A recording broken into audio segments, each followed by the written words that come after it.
Alassane Ouattara jure et parie sa tête à couper qu'il aura la peau de Guillaume Soro dans les 6 mois à venir.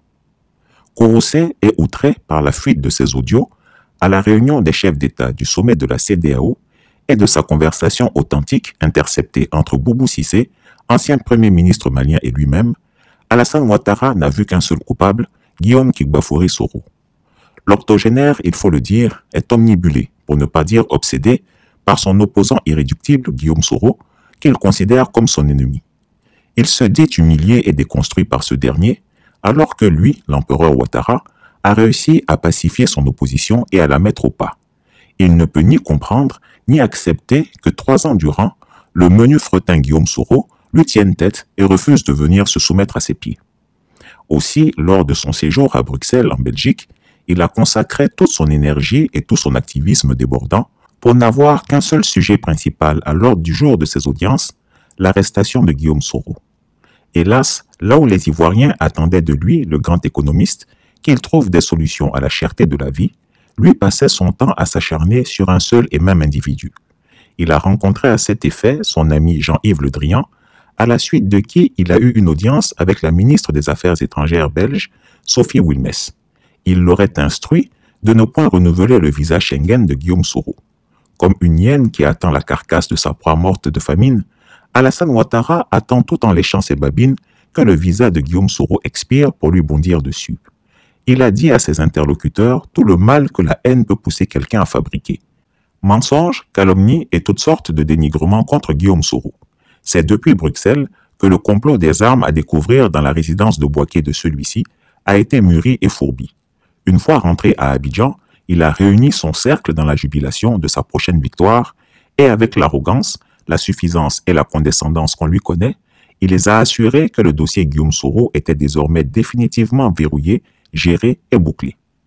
En effet, il a annoncé à son clan avoir parlé aux Français et aux Belges avec qui il serait tombé d'accord pour mettre aux arrêts Guillaume Soro au motif qu'il prépare des coups d'État contre la Côte d'Ivoire à partir du territoire européen. Et hop, on retrouve de vieilles armes rouillées dans un mauvais scénario à la résidence de Guillaume Soro de Bouaké. J'aurai sa peau, s'est-il exclamé. Guillaume Soro sera solidement ligoté et ramené à Abidjan. On verra entre lui et moi qui fera asseoir l'autre à terre pour lui donner des conseils. L'octogénaire sénile a même donné un délai de 6 mois, pas plus. La traque contre Guillaume Soro est donc relancée de plus belle et il doit être capturé mort ou vif, foi d'Alassane Ouattara. Cette information est authentique et vraie à 100%. Alassane Ouattara ne peut la nier.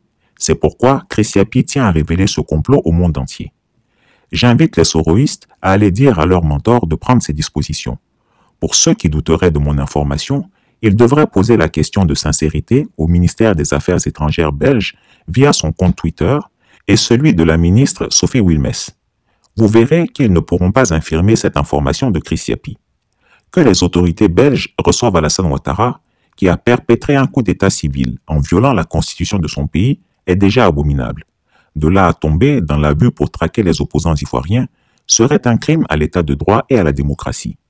S'il est de notoriété publique internationale que Jean-Yves Le Drian est un corrompu qui se gave des billets de banque du cacao ivoirien, que devons-nous penser de Mme Sophie Wilmès, ministre des Affaires étrangères de Belgique, qui jouit jusqu'à présent d'une bonne réputation? Elle ne serait pas corrompue comme la tête de tabac de Jean-Yves Le Drian. Christiapi voudrait se permettre de donner des conseils aux soroïstes. C'est à eux d'en saisir la pertinence. S'ils veulent, qu'ils m'écoutent. S'ils veulent, qu'ils m'ignorent. Ça sera à leur risque et péril. Il faut que les soroïstes saisissent officiellement le gouvernement belge pour l'apostropher sur la violation de la constitution ivoirienne et le déni de démocratie en Côte d'Ivoire. Ils doivent interroger le gouvernement belge sur l'information révélée par Christiapi.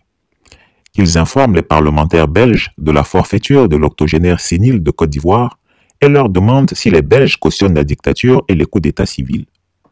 Qu'ils saisissent la presse belge pour informer l'opinion sur la forfaiture d'Alassane Ouattara, un putschiste et dictateur qui foule le droit international. Qu'ils se mobilisent pour aller manifester devant le ministère des Affaires étrangères de Belgique, comme les Gordes, les Babou ouriens, le faisaient à La Haye pour réclamer des explications. Enfin, c'est l'occasion pour les avocats de Guillaume Soro de rentrer dans la danse et à leur tour de saisir le gouvernement belge. Je conseillerais également que le colonel Assimi Goïta accepte d'inviter Guillaume Soro à venir s'installer au Mali avec toutes les garanties. Comme ça, l'État de Côte d'Ivoire va économiser un peu d'argent, car ce sont des milliards de nos francs qui sont dégagés pour corrompre les Blancs pour qu'ils le livrent à Alassane Ouattara. Guillaume Soro à Bamako ne sera que justice. Le despote ivoirien ne chouchoute-t-il pas les opposants maliens et leur demande ouvertement de détruire le Mali? N'a-t-il pas fait former un gouvernement malien de transition civile à partir du sol ivoirien? Pourquoi devrait-il se plaindre du droit de réciprocité? Telle est ma contribution au rayonnement de notre Afrique.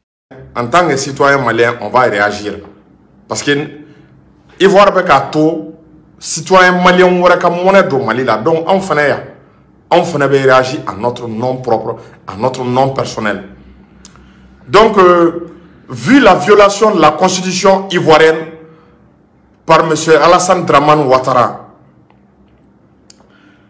vu son mandat illégal et illégitime, vu sa violation de la constitution ivoirienne, moi je décide de reconnaître en toute solennité, en toute souveraineté, M. Guillaume Soro comme président de la Côte d'Ivoire.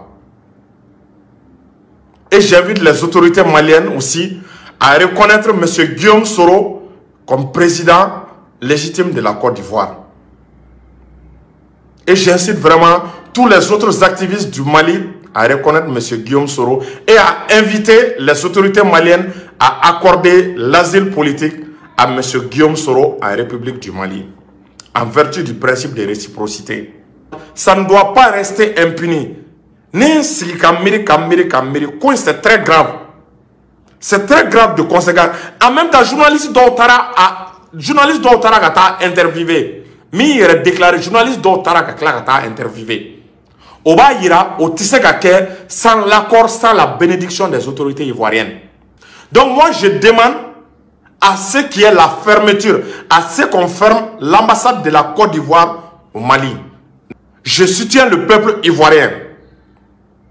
Je soutiens le peuple ivoirien. Parce que le peuple ivoirien a décidé vraiment de soutenir le peuple malien. Le peuple ivoirien a décidé de tendre sa main au peuple malien.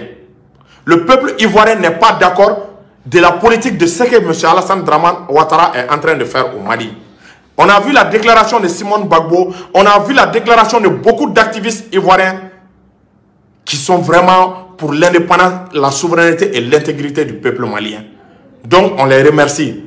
Nous n'avons rien contre le peuple ivoirien. Au contraire, le peuple ivoirien, c'est nos frères, c'est nos parents. Mais nous sommes contre les autorités ivoiriennes, contre l'ère politique. L'ère politique de servir la France au détriment des intérêts maliens. Chris Yapi ne ment pas. Retrouvez Chris Yapi sur son nouveau compte Twitter, ses 2 chaînes YouTube, sa chaîne Dailymotion, Instagram et Mediapart.